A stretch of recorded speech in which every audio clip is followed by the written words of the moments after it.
पिछले क्लास में हम लोग दीर्घ उत्तरीय प्रश्न के बाद लघु उत्तरीय प्रश्न तक पहुंच चुके थे। लघु उत्तरीय प्रश्न का आज 5वां प्रश्न होना है। 4 प्रश्न तक हो चुका है। 5वां प्रश्न है आपके पास क्या, CaCl के बनावट का संक्षिप्त विवरण दें। CaCl मतलब सीजियम क्लोराइड, इसके बनावट का संक्षिप्त विवरण दीजिए। इतना विवरण दीजिए कि 2 नंबर कम से कम आ जाए आपको। तो सबसे पहली बात कि आप इसका रवाकरण लिख दीजिए, क्रिस्टलीकरण लिख दीजिए कि यह किस प्रकार के क्रिस्टलीकरण में है। तो यह ना BCC इकाई सेल में रवाकृत है। किस में रवाकृत है? सो लिखिए CaCl अंतः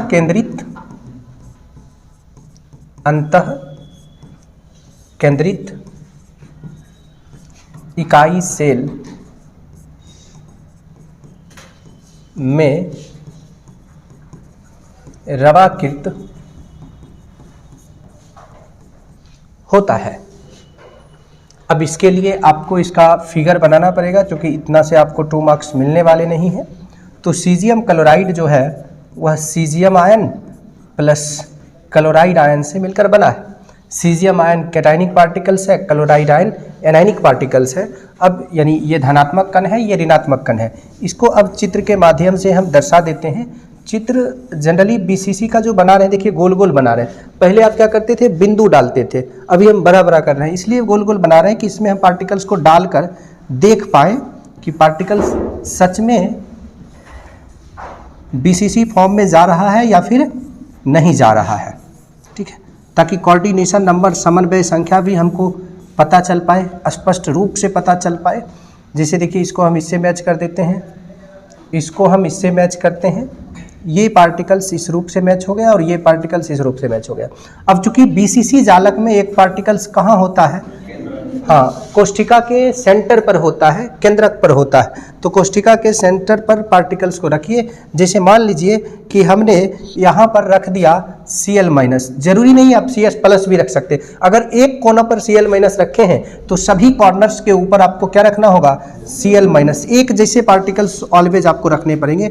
इस कॉर्नर पर Cl-, सभी कॉर्नर्स पर Cl- आप कर दीजिए। अब सेंटर में क्या आ जाएगा, तो सेंटर में आ जाएगा CS+। देखिए ये इससे अटैच है, ये इससे अटैच है, ये इससे अटैच है, इसका अटैचमेंट इससे हो गया, इसका अटैचमेंट इससे हो गया, इसका अटैचमेंट इससे, ये इससे अटैच है और फाइनली ये पार्टिकल्स इससे अटैच हो गया। तो अब ये सेंटर वाला जो सीजियम आप देख रहे हैं, ये सेंटर वाला सीजियम कितने कणों से अटैच है, 8 कणों से अटैच है। तो इसका कोऑर्डिनेशन नंबर कितना हो गया, 8 हो गया। कोऑर्डिनेशन नंबर का ये कहानी बहुत शानदार होता है और कोऑर्डिनेशन नंबर पे बहुत सारे क्वेश्चंस पूछे जाते हैं। इस क्वेश्चन का आंसर तो कंप्लीट हो गया। इसके अलावे मैं साइड में आपको बहुत कुछ बतलाने वाला हूँ जो ऑब्जेक्टिव के लिए आपको बहुत काम देगा। उसको आप निश्चित रूप से नोट करके लिख देंगे। ये इस क्वेश्चन का आंसर नहीं है, जानकारी है। यहाँ पर देखिए सीजियम क्लोराइड में आपसे सीजियम का भी कोऑर्डिनेशन नंबर पूछा जाए तो 8 बोलिए, क्लोरीन का भी कोऑर्डिनेशन नंबर पूछा जाए तो 8 बोलिए। इसके अलावे मैं आपको बतला रहा हूँ NaCl का। NaCl में सोडियम का 6 और इस क्लोरीन का भी कितना, 6। ठीक है, ये ना FCC यूनिट सेल के अंदर होता है। किस सेल के अंदर होता है, FCC यूनिट सेल के अंदर होता है। दूसरा जैसे मान लीजिए ZnS हो गया, ZnO हो गया, ZnO हो गया, ZnO या CuCl, इन सब में सबका कोऑर्डिनेशन नंबर 4-4 है। इन सब में सबका कोऑर्डिनेशन नंबर कितना है, 4-4 है। चाहे जिंक का बोल दीजिए वो भी 4, सल्फर का बोलिए 4, ऑक्सीजन का 4, कॉपर का 4, क्लोरीन का भी 4। ध्यान रखना है, अच्छे एग्जाम्पल्स हैं NCERT के ये सब। नेक्स्ट देखिए Na2O। जब AB2 वाला फॉर्म आए तो ये जिसमें 2 लगा हो उसका कोऑर्डिनेशन नंबर कितना रखना, 4 रखना, और जिसमें 2 नहीं लगा है उसका कोऑर्डिनेशन नंबर हमेशा कितना रखना, 8 रखना। इसी सिद्धांत पर एक मैं और लेता हूं जिसका आपको खुद से बताना है। बताइए इसमें है CF2, तो F में 2 लगा है, मतलब F का कोऑर्डिनेशन नंबर कितना होगा, 4 होगा, और CA का कोऑर्डिनेशन नंबर कितना होगा, 8 होगा। इतना तो आपको आना चाहिए। आप इस आंसर को तो फिगर को नोट करिए ही करिए, आप इस नोट वाले हिस्सा को भी नोट कर लीजिए।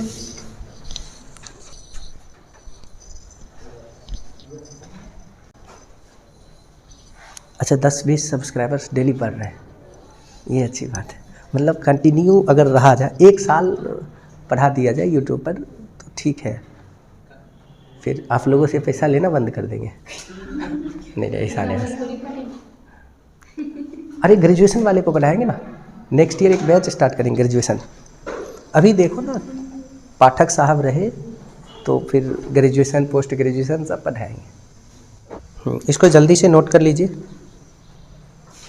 वायु वेग से आगे बढ़ें। अब अगला क्वेश्चन है आपके पास। हाँ, इसमें एक समस्या है कि एक बार अगर आप नहीं लिखे हैं तो दोबारा लिखने का मौका नहीं मिलेगा, उड़ गया। ठीक है, ये बार बार आ रहा है।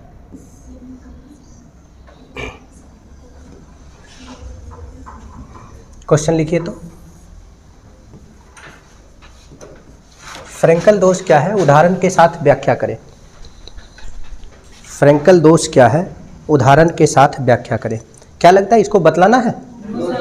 हो जाएगा ना सर? डेफिनेशन लिखिए, चित्र बनाइए, एग्जाम्पल दीजिए, हो गया सेटिस्फैक्शन। और डेंसिटी के बारे में लिख दीजिए, खत्म कहानी।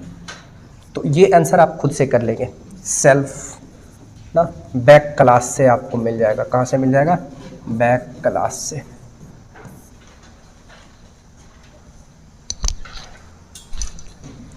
अब चलो और आगे चलते हैं। अगला क्वेश्चन है सर, देखो शानदार वाला क्वेश्चन आया, न्यूमेरिकल्स। जनरली न्यूमेरिकल्स के ऊपर कुछ नहीं गेस किया जा सकता है। एक न्यूमेरिकल्स जो पूछा हुआ था उसको हमने इसलिए लिया ताकि इसका सब फॉर्मूला एक साथ आ जाए और इस पर किस प्रकार से क्वेश्चन बनेंगे वो हो जाए। देखिए, लिथियम BCC रवा बनाती है। लिथियम जो है वो कैसा रवा बनाती है? BCC बनाती है। लिथियम के परमाणु त्रिज्या की गणना करें। इस लिथियम का BCC वाले का आप त्रिज्या निकालो, इसका त्रिज्या क्या होगा। यदि लिथियम के इकाई सेल का किनारा, किनारा मतलब क्या होता है? भुजा। किनारा का मतलब क्या होता है सर? भुजा 351 pm हो। भुजा को हम लोग किससे सूचित करते हैं? A से। 351 pm हो। तो अब देखिए, आपने 3 सूत्र पढ़ा इकाई सेल के दौरान। R बराबर A/2, ये किसके लिए था? सामान्य इकाई सेल के लिए, SCC के लिए। जिनके पास लिखा हुआ नहीं होगा ना, ये सूत्र बगल में बॉक्स बना के लिख दीजिएगा। अब बाकी के पास तो इतना लिखा हुआ लिख लिख के बूढ़े हो चुके हैं। R बराबर A√3/4, ये किसके लिए है? BCC के लिए। और फिर आपने पढ़ा R बराबर A√2/4 या R बराबर A/2√2, ये किसके लिए था? FCC के लिए। अच्छा, इसको डेसिमल में भी कन्वर्ट किया गया था। इसको जब डेसिमल में हम कन्वर्ट करेंगे तो इसको क्या लिखेंगे? इसको लिखेंगे R बराबर 0.5A। इसको क्या लिखेंगे? R बराबर 0.433A। इसको क्या लिखेंगे? R बराबर 0.3535A। क्लियर ना? ऐसा लिखा हुआ सर। अब चीज़ें समझिए और ध्यान से देखिए कि अब यहाँ पर इकाई सेल है कैसा? BCC है। तो कौन सा सूत्र लगाना है हमें? A√3/4। A√3/4। तो सीधे तौर पर हम लिख लेंगे कि चूंकि R बराबर A√3/4, इसलिए R इज इक्वल टू A का वैल्यू 351, PM मतलब पिकोमीटर 351, √3 का वैल्यू 1.732 बटा कितना? 4 पिकोमीटर। क्या अब इसको आप सॉल्व कर सकते हैं? अच्छा, इसको इससे डिवाइड कर लीजिए। देखिए 0.433। अब सीधे तौर पर आराम से लिख लीजिए 351 गुना 0.433 PM। कैलकुलेशन आप अच्छा से करिएगा, नहीं तो आप 12th में आकर कैलकुलेशन अगर गलत करेंगे तो फिर आपके ऊपर एक बड़ा सा प्रश्न चिन्ह उठता है कि सच में आप 12th के लायक हैं या आपको फिर से 5वीं में एडमिशन कराना चाहिए ना। तो इस बात का ध्यान रखना है। नोट कर लो सर तेज़ी से, जिनको वो लिखना है वो भी लिख लीजिए। पैसा वसूल करना है पूरा।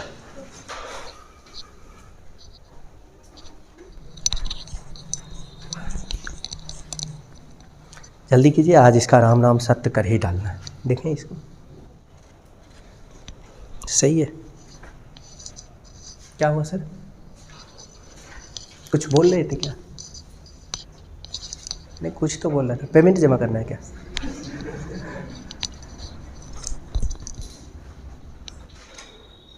क्या नाम है आपका? रविकांत। कहाँ का है रविकांत? रजौर सकरी, रजौर सकरा, गढ़पुरा वाला रोड में, वहाँ पे वो क्या कहते हैं, मेदो चौक के आसपास। बहुत आगे पड़ गया। उससे पहले जो पुल जहाँ बना है अरे हाँ हाँ, हरिगिरी धाम से, हाँ ओ वही है। ओ जहाँ पेट्रोल पंप वगैरह है, पेट्रोल पंप से थोड़ा सा पीछे, हाँ ठीक है। उधर हम लोग जाया करते थे गढ़पुरा में क्रिकेट खेलने के लिए, और गढ़पुरा में क्रिकेट खेलने के लिए इधर से नहीं जाते थे, आपके इधर एक जगह है बिथान, बिथान से आते थे खेलने, हाँ बिथान से आते थे खेलने के लिए। बचपन मेरा उधर ही बीता है।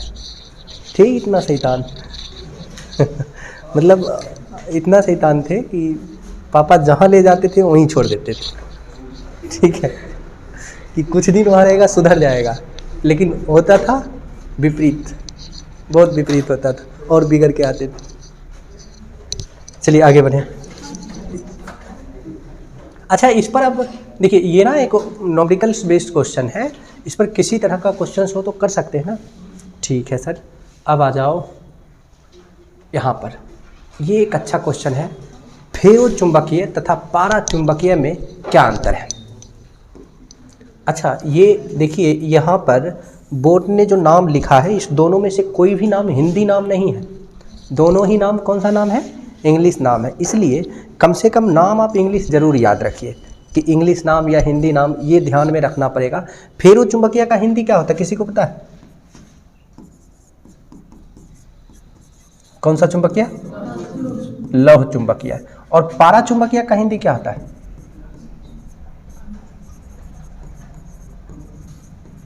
अनुचुंबकीय ना। तो आपको इंग्लिश हिंदी दोनों नाम बतलाया गया है रेगुलर कोर्स के दौरान।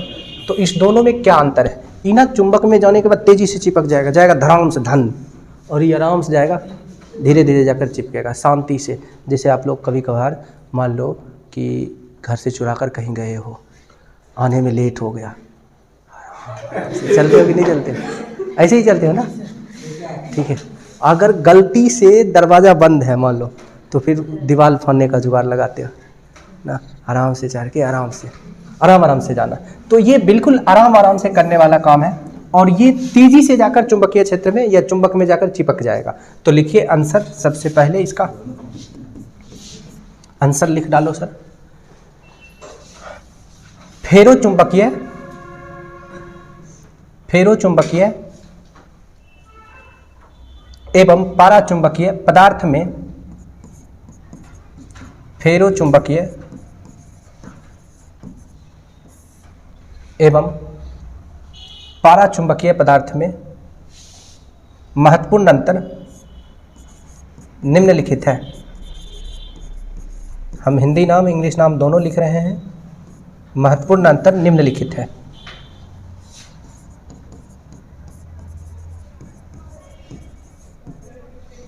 ये रहा पारा चुंबकीय,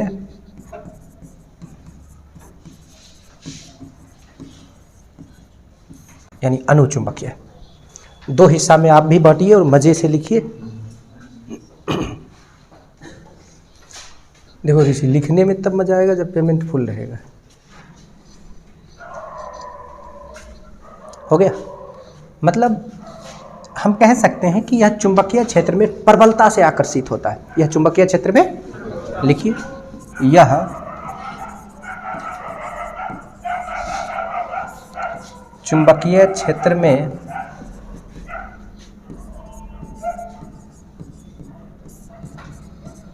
प्रबलता से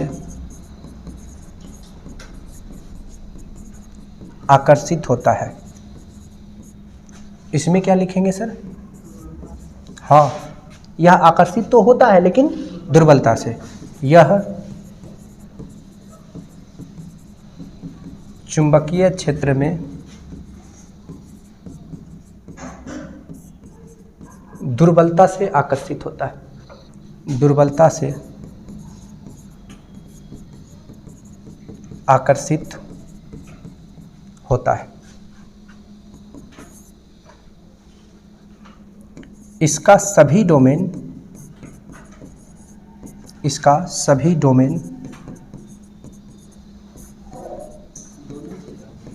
चुंबक का जो सबसे स्मॉलेस्ट पार्ट होता है जिसमें चुंबकत्व होता है उसको डोमेन कहते हैं। उसको क्या कहते हैं? डोमेन।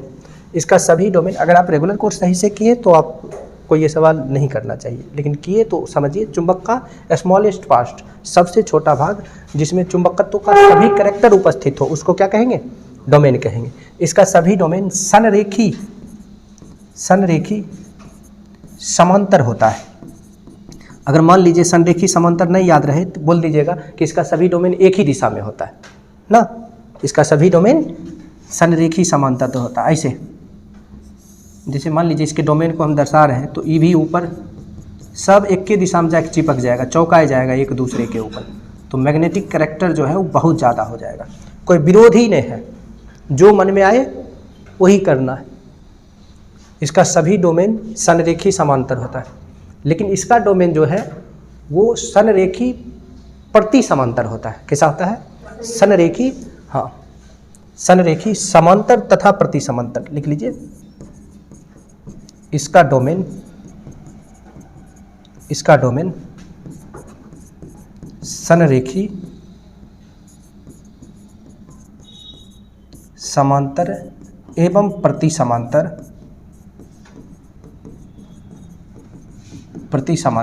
होता है। अब समांतर भी है और प्रति समांतर भी है। समांतर मतलब पहले तो एक ही दिशा में जाएगा, फिर एगो विरोध कर देगा, दूगो जाएगा उन्ने, दूगो इनने चल रहा है, दूगो इस दिशा में जा रहा है, एगो पीछे आ रहा है, इधर आ रहा है। इसको कहते हैं संरेखी। पहले समांतर, दोनों समांतर जा रहा था, एगो इधर से आ रहा है, तो कैसा हो गया? प्रति समांतर हो गया। ऐसा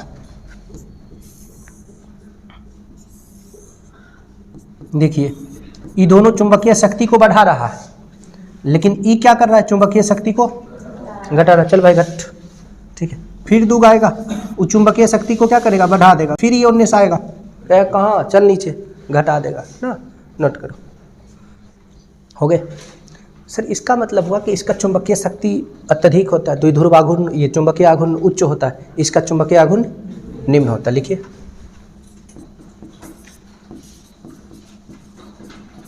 इसका चुंबकीय आघूर्ण अधिक होता है, इसमें लिख देंगे इसका चुंबकीय आघूर्ण कम होता है।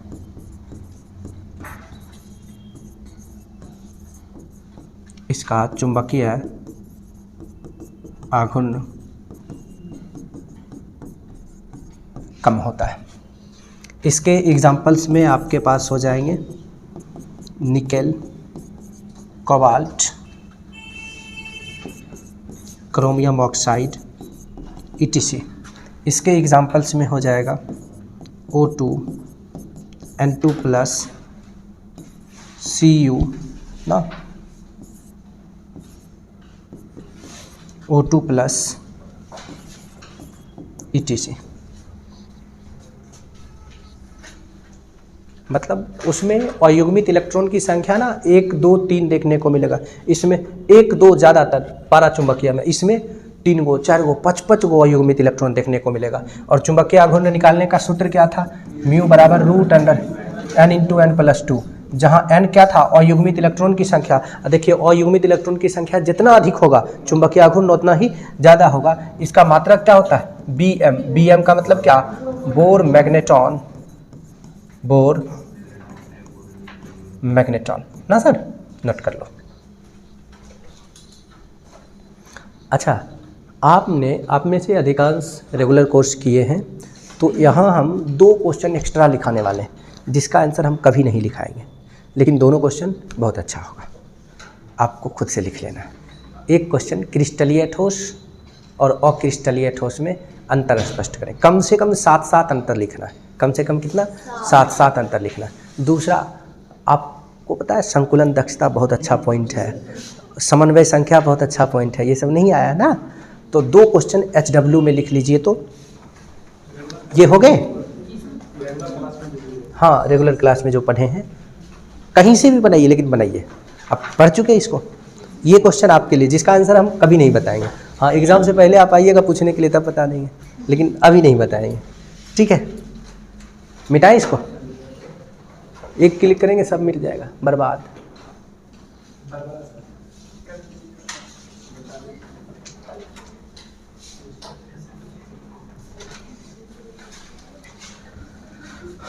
बहुत बार एग्जाम्पल से क्वेश्चन पूछ लिया जाता है। निकेल क्या है? प्रतिचुंबकीय, अनुचुंबकीय, लौह चुंबकीय। ध्यान रखिएगा, निकेल क्या है? लौह चुंबकीय। कोबाल्ट क्या है? लौह चुंबकीय। क्रोमियम का ऑक्साइड क्या है? लौह चुंबकीय। हो गया। तो एक HW में लिखो नॉन, हाँ क्वेश्चन नंबर 9, क्वेश्चन नंबर 9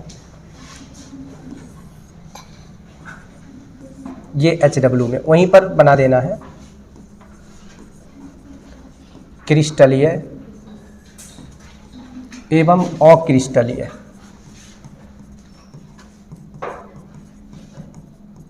ठोस में अंतर स्पष्ट करें। बहुत सारे अंतर हैं।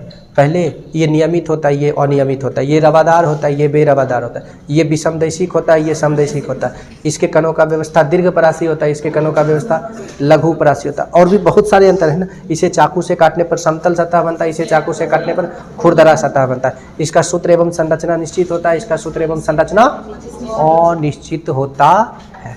ऐसे करके लिख लीजिए। 2-4 एग्जाम्पल इसका, 2-4 10 एग्जाम्पल उसका। क्वेश्चन नंबर 10, निम्नलिखित पर टिप्पणी करें।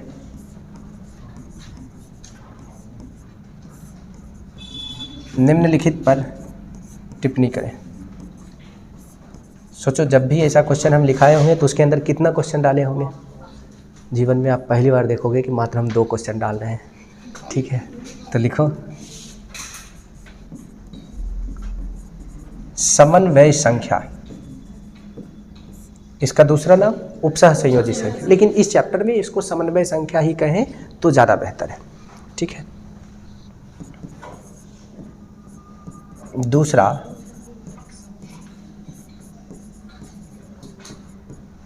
संकुलन दक्षता, दूसरा संकुलन दक्षता। ये रहा HW। फोन वहाँ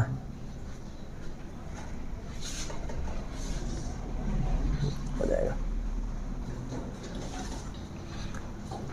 अब चलिए चलते हैं हाँ ताबड़तोड़ स्पीड की ओर, और वो स्पीड है ऑब्जेक्टिव क्वेश्चन का, वस्तुनिष्ठ प्रश्न का।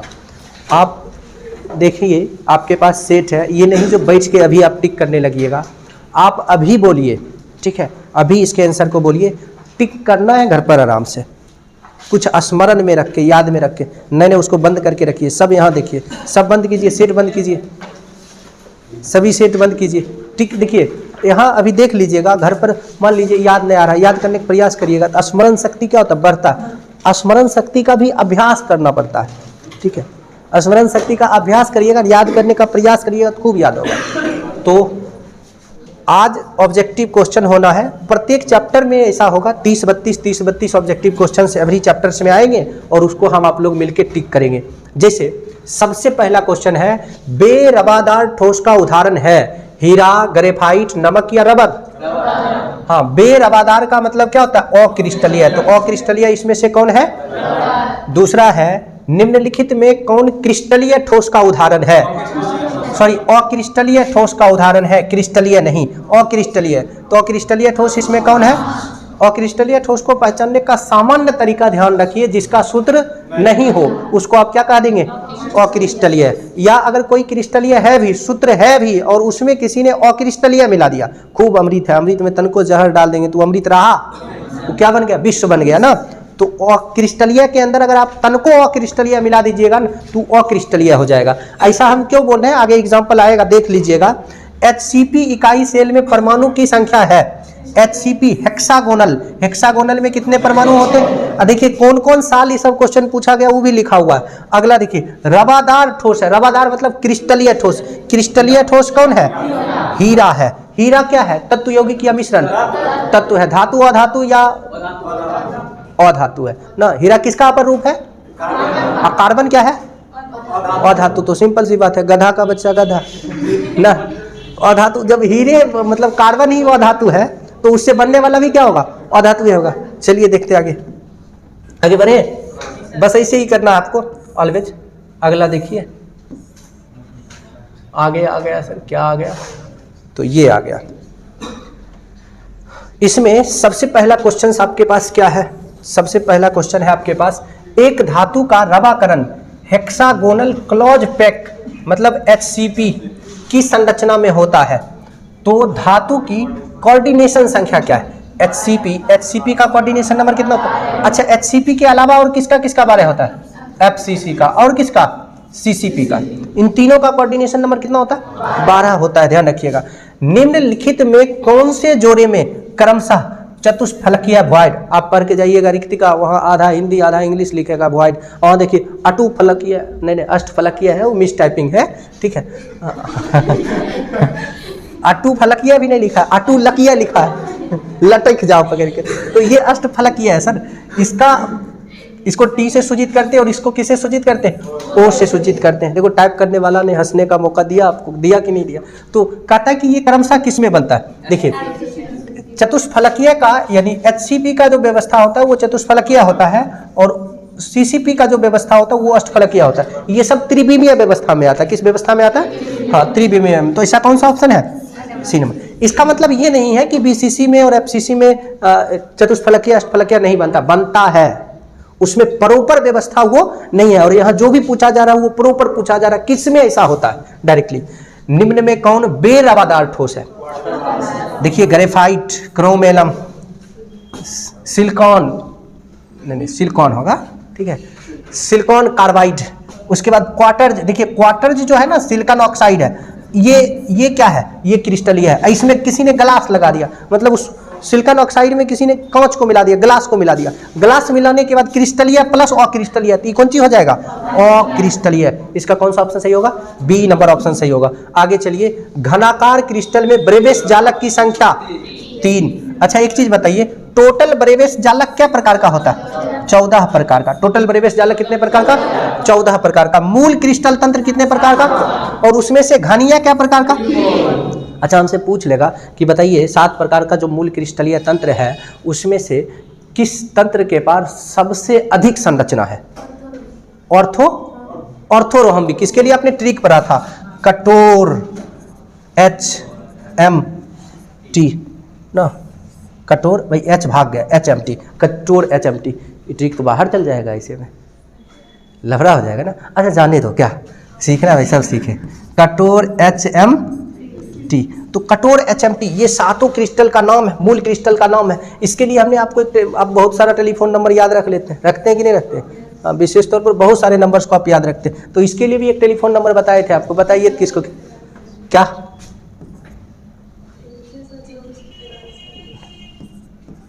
324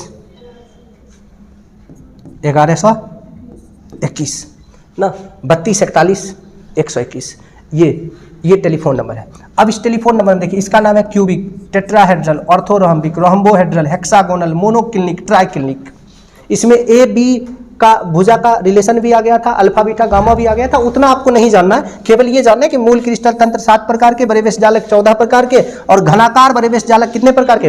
अगर हमसे पूछ लेगा ऑर्थोरोहम्बिक ब्रेवेस जालक कितने प्रकार के, क्वेश्चन ऐसे भी आ सकता है कि किस प्रकार के ब्रेवेस जालक में सबसे अधिक कोष्ठिकाएं होती है, तो ऑर्थोरोहम्बिक में क्या गो होता है? 4 गो होता है, और सबसे कम रोहम्बोहेड्रल में, हेक्सागोनल में और ट्राइक्लिनिक में। क्लियर ना? चलो आगे बढ़े। ठीक है सर, आगे चलते हैं। अगला है, क्या है अगला? जो भी है देख लेते हैं। अगला ये रहा, पढ़ो भाई। पहला क्वेश्चन क्या है? पहला क्वेश्चन है BCC इकाई सेल में मुक्त खाली जगह। देखिए बोर्ड कैसे क्वेश्चन लिखेगा, मतलब ऐसे लिख देगा ना कभी कभार। देखिए मुक्त लिखिए रहा तो उसको खाली लिखने की जरूरी की है, लेकिन फिर भी लिखेगा, ये बोर्ड का भाषा है, ठीक है। मुक्त खाली जगह का प्रतिशत है, तो BCC में 68% जगह छेक लिया जाता है, तो खाली जगह कितने बचेगा? सोडियम ऑक्साइड में सोडियम का कोऑर्डिनेशन संख्या, देखिए समन्वय संख्या नहीं लिख रहा है, टेर है, क्या लिख रहा है? कोऑर्डिनेशन, आधा हिंदी आधा इंग्लिश लिखेगा। कोऑर्डिनेशन संख्या कितनी है? देखिए अभी जस्ट आपने पढ़ा सोडियम ऑक्साइड Na2O, जिसमें हम बोले थे 2 लगा हो, आंख मूंद के लगाओ, उसका कितना होगा? 4। ज्यादा दिमाग ही नहीं चलाना, दिमाग चलाओगे गड़बड़ हो जाएगा, ठीक है, बस टिक करना है। उसके बाद आइए, एक अष्टफलक रिक्ति, मतलब एक अष्टफलकीय रिक्तिका निम्नलिखित में कितने गोलों से घिरी होती है? कि 8? सोच लो। हाँ, 8 फलक बनने के लिए 6 ही कण चाहिए। इसमें आप गलती से इन्हें 8 है तो 8 टिक कर देना, गलत हो जाएगा। ये कितना होगा? और चतुष्फलकीय आ जाए तब कितना होगा?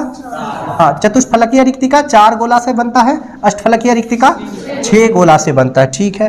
रबा में जब इलेक्ट्रॉन, बहुत कॉन्सेप्ट का क्वेश्चन है, आप अगर थोड़ा सा भी ध्यान पहले के क्लास में दिए होंगे क्रैश कोर्स के दौरान पिछले लेक्चर में, तो आसानी से बनेगा। रबा में जब इलेक्ट्रॉन ऋणायन द्वारा खाली स्थान पकड़ लिया जाता है तब कौन सा दोष होता है? एफ सेंटर ना, वही एफ केंद्र या एफ सेंटर। ठीक है, चलिए और आगे बढ़े। ठीक है, और ये एफ सेंटर बनता किस में है, किस प्रकार के दोष में? धातु अधिकता में कि धातु अधिकता में बनता है। ठीक है, ये चीज़ भी ध्यान में रखने योग्य बातें हैं। अब आइए नेक्स्ट में देखते हैं। नेक्स्ट में निम्नलिखित में कौन सा ऑक्साइड लौह चुंबकत्व प्रदर्शित करता है? देखिए क्रोमियम का अभी एग्जाम्पल आया था ना, क्रोमियम का ऑक्साइड लौह चुंबकत्व प्रदर्शित करता है। निम्नलिखित में किस प्रकार के दोष के कारण क्रिस्टल के घनत्व में कमी होती है? या स्कॉट की भी लिखा हुआ मिल सकता है ना। ठीक है, अब उसके आगे देखिए, निम्नलिखित में कौन फेरी चुंबक, आपके सेट में ना फेरो लिखा गया, वो गलत है, उसको फेरी कर दीजिएगा। फेरी चुंबकीय पदार्थ है तो Fe3O4। इसको पहचानने का आसान तरीका देखिए, फेरी चुंबकीय पदार्थ जितने भी हैं वह मेटल प्लस Fe2O4 से मिलकर बना है। अब एक्चुअल में यहाँ पर ये मेटल भी क्या है? Fe है इंटू Fe2O4, तो इसलिए इसको एक साथ बोला जा रहा है Fe3O4। Zn Fe2O4 ना, Mg Fe2O4। तो जब कभी भी आपको दिखेगा मैक्सिमम टाइम इसी सिचुएशन में दिखेगा, तो इसको पहचानना बहुत ही आसान काम है। अब देखिए निम्न में कौन अक्रिस्टलीय ठोस है? बर्फ का तो सूत्र होता है क्रिस्टल है। रॉक साल्ट मतलब साधारण नमक, NaCl, ये रॉक साल्ट हो गया। चीनी का तो सूत्र है, किसका होगा? कांच का हो जाएगा। कांच जो है अक्रिस्टलीय ठोस है। और आगे बढ़ा जाए। ठीक है सर, और आगे बढ़ो, चलो देखते हैं। हाँ, ये क्वेश्चंस ध्यान से देखिए। अंतः केंद्रित इकाई सेल का संकुलन दक्षता होता है 68%। सामान्यतः क्षारीय हैलाइड रंगीन ठोस हो जाता है, किसके वजह से? अभी देखो एक चीज बताओ, यहाँ पर आपने लिथियम क्लोराइड, ठीक है, पोटासियम क्लोराइड, इसके अलावा ये सब किसका हैलाइड है? क्षार धातु का हैलाइड है ना, तो एफ केंद्र लगाना। कलर हमेशा किसके वजह से आएगा? एफ केंद्र के वजह से आएगा। इसके आगे आ जाओ, ये क्वेश्चन, ये देखो एक न्यूमेरिकल्स क्वेश्चन आ गया यहाँ पर। एकक कोष्ठिका की संख्या, एकक कोष्ठिका की संख्या का सूत्र होता है सर मोल गुना एवोगाड्रो संख्या बाय परमाणु संख्या, यही होता है ना। तो मोल का मतलब क्या? दिया गया भार बटा अनुभार। संयोग से दिया गया भार भी 40 है, अनुभार भी 40 है। 40 बटा कितना? 40 गुना एवोगाड्रो संख्या 6.022 गुना 10 पर पावर 23। इकाई सेल है कैसा? BCC है। BCC का परमाणु संख्या कितना? 2, तो 2 से भाग दे देंगे सर। 40 गया काम से, इसको कट कर लेते हैं 3.011, तो इसको लिख सकते हैं 3 गुना 10 पर पावर 23। बताइए ऐसा एक को ऑप्शन है? नहीं है, नन ऑफ दीज। लेकिन आपके असाइनमेंट में है, यहाँ नहीं है तो क्या हुआ? आपके असाइनमेंट में है ना, तो वहाँ पर जो है उल्टी करिए, वहाँ नन ऑफ दीज ऑप्शन लेने हैं। तो एक आध बुक ऑप्शन को उल्टा पुल्टा किए हैं। हीरा है, तत्व है, ठीक है। तो आज से कोई कहे कि आदमी बड़ा हीरा है, तो जरूरी क्या आदमी बड़ा हीरा है? आदमी तत्व है, ऐसा बोल लेंगे ना। चलो देखते हैं अगला पॉइंट। अगला क्वेश्चन देख लो, सिलिकॉन में बोरॉन के डोपिंग से किस प्रकार का अर्धचालक बनता है? जरा इसको कॉन्सेप्ट में समझ लीजिए। देखिए वर्ग 14, वर्ग 13 और वर्ग 15, ठीक है। अगर आप वर्ग 14 के तत्व में वर्ग 13 को ऐड कर दीजिए तो ये क्या होगा? पी टाइप होगा। और वर्ग 14 में वर्ग 15 को ऐड कर दीजिए तो ये क्या होगा? एन टाइप होगा। वर्ग 14 का तत्व क्या है? काला, शिव जी सुंदर, पार्वती पर फूल चढ़ाओ, मैया प्रसन्न होगी, वरदान देगी, ठीक है। अब इस पर देखो, बैगन, आलू, गोभी इन थैला नहीं चलेगा, थैला बेन है ना, नहीं चलेगा, नहीं चलेगा मतलब निहोनियम। अब मूल रूप से सिलिकॉन और जर्मेनियम अर्धचालक बनाने में पार्टिसिपेट करता है। तो सिलिकॉन के अंदर अगर आप बोरॉन मिला दो, एल्युमिनियम मिला दो, गैलियम मिला दो, इंडियम मिला दो, तो ये सब कैसे हो जाएंगे, पी टाइप। क्यों? क्योंकि ये त्रिसंयोजी होते हैं। कितने संयोजी होते हैं इसके? त्रिसंयोजी इलेक्ट्रॉन होते हैं इसके पास। अब इसमें आ जाइए, इसमें क्या होगा भाई, ना पे अस्थमा, सब में बीमारी, मलेरिया। ठीक है, तो अब देखिए सिलिकॉन और जर्मेनियम में अगर आप फास्फोरस मिला दीजिए, आर्सेनिक मिला दीजिए, एंटीमनी मिला दीजिए, तो ये सब पंच संयोजी है। कैसे हैं? तब ये क्या कहलाएंगे, एन टाइप कहलाएंगे। तो सिंपल यहाँ पर है क्या, सिलिकॉन में बोरॉन, तो सिलिकॉन तो ये वाला तो सब में रहेगा ही रहेगा। ठीक है, अब इसमें बोरॉन मिलाया जा रहा है, तो बोरॉन 13 का है कि 15 का है? 13 मतलब क्या, पी टाइप। एक क्रिस्टल का बीमा जो है वह ABC बराबर है, अल्फा बीटा गामा तीनों बराबर है, 90 डिग्री है। तो बताइए ये क्या होगा, क्यूबिक होगा। उसी कठोर HMT का ट्रिक्स था ना ये। उसके बाद आइए, किस दोष के कारण क्रिस्टल का घनत्व तो अप्रभावित रहता है? तो ऐसा मांगल चांगल एक ही वो है, उसका नाम क्या है, फ्रैंकल। अभी देखो, फलक केंद्रित इकाई सेल में चतुष्फलकीय रिक्तिका की संख्या, बड़ा कॉन्सेप्ट का क्वेश्चन है, बहुत कॉन्सेप्ट का क्वेश्चन। जैसे देखो, हम कह देते हैं SCC, हम कह देते हैं BCC, हम कह देते हैं FCC। तो इसका परमाणु संख्या 1 है, इसका परमाणु संख्या 2 है, इसका परमाणु संख्या 4 है। इसमें चतुष्फलकीय रिक्तिका, देखो चतुष्फलकीय रिक्तिका की संख्या जो होता है ना 2n होता है। कितना होता है? और ये अष्टफलकीय रिक्तिका, इसकी संख्या क्या होता है, n होता है। तो ये हो जाएगा 2, ये हो जाएगा 2 गुना 4, ये 2 गुना हो जाएगा 8। अब इसमें अष्टफलकीय रिक्तिका 1 गो, इसमें 2 गो, इसमें क्या गो, समझ में आई बात? तो चतुष्फलकीय रिक्तिका की संख्या 2n, अष्टफलकीय रिक्तिका की संख्या n। तो बताइए FCC में चतुष्फलकीय रिक्तिका की संख्या 4 गुना कितना है, 8। बहुत कॉन्सेप्ट का क्वेश्चन है, बहुत अच्छा से ध्यान रखना। चतुष्फलकीय रिक्तिका की संख्या 2n, अष्टफलकीय रिक्तिका की संख्या n, n मतलब कणों की संख्या। आगे बढ़े? ठीक है सर, और आगे बढ़ते हैं। 1-2 स्लाइड और है, उसको भी देख के आज ही खत्म करते हैं, ताकि अगली क्लास से नए चैप्टर का लेक्चर स्टार्ट किया जा सके। लिथियम क्लोराइड धातु अधिकता दोष के कारण हो जाता है। लिथियम क्लोराइड गुलाबी होता है, अच्छा कलर है गुलाबी, गुलाबी पर चलो। लाल पीला अच्छा नहीं लग रहा है, छोड़ो उसको, हटा। ऐसा मत करना, जो पर ऊपर है अच्छा लगने से क्या, जो सही है वो करना। चतुष्फलकीय रिक्तिका कितने गोलों से घिरी होती है? 4 गोले से घिरे होते। मूल क्रिस्टल तंत्र कितने प्रकार का होता है? 7 प्रकार का होता है। फलक केंद्रित इकाई सेल के कणों की त्रिज्या एवं भुजा की लंबाई में संबंध है। क्या संबंध है बताइए? यही है ना, यही संबंध है। ये आया कहाँ से था? तो R बराबर A/2√2, यहीं से आया था ना। चलो ठीक है, और आगे बढ़ते चलते हैं अगले। अरे भाई चल, रुस गया ये।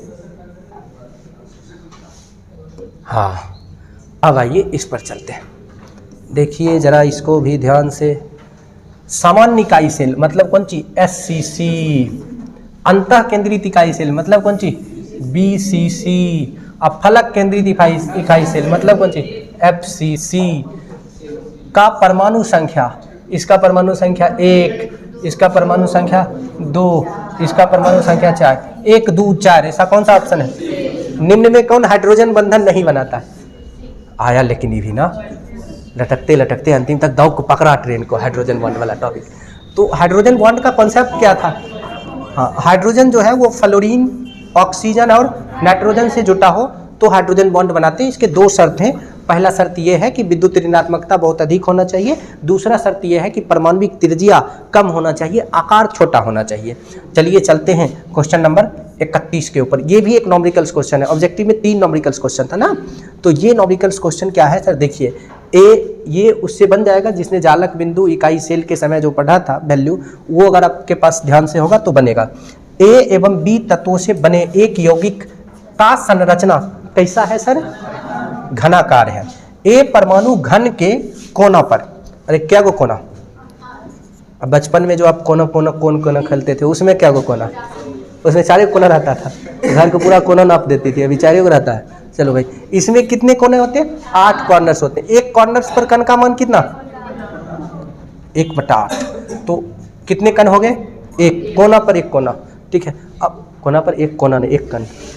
कोना खेलने में पिलरों वाला कोना बनाया जाता था।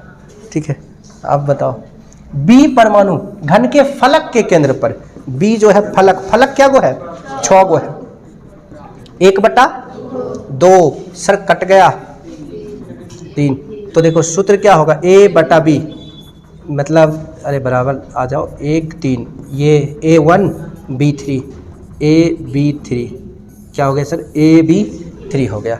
अंतः केंद्रित इकाई सेल में कितना जालक बिंदु होता है? 9 गो होता है। बीसीसी में क्या जालक बिंदु होता है? 8 गो कोना पर, 1 गो सेंटर पर। ठीक है, तो ये था आपका ऑब्जेक्टिव क्वेश्चन। इस ऑब्जेक्टिव क्वेश्चन से आपका मुलाकात हो गया। अगले क्लास में हम आप लोग नया चैप्टर स्टार्ट करेंगे। नया चैप्टर का नाम क्या होगा? बिलियन। ये सब बात सही है, लेकिन अब जो महत्वपूर्ण बात है वो क्या है? अगला चैप्टर सोमवार से स्टार्ट होगा। कब से स्टार्ट होगा? सोमवार मतलब 4 तारीख। ठीक है, 4 तारीख को स्टार्ट होगा और कल नहीं स्टार्ट होगा आपका, 4 को स्टार्ट। आपका ख़त्म हो गया है, तो जिसमें ख़त्म नहीं हुआ उसको हम कल बुलाए, लेकिन सोमवार से आइएगा तो सोमवार से जिसका एडमिशन है उसी को हम बिलियन पढ़ने देंगे, अन्यथा नहीं देंगे। चलिए।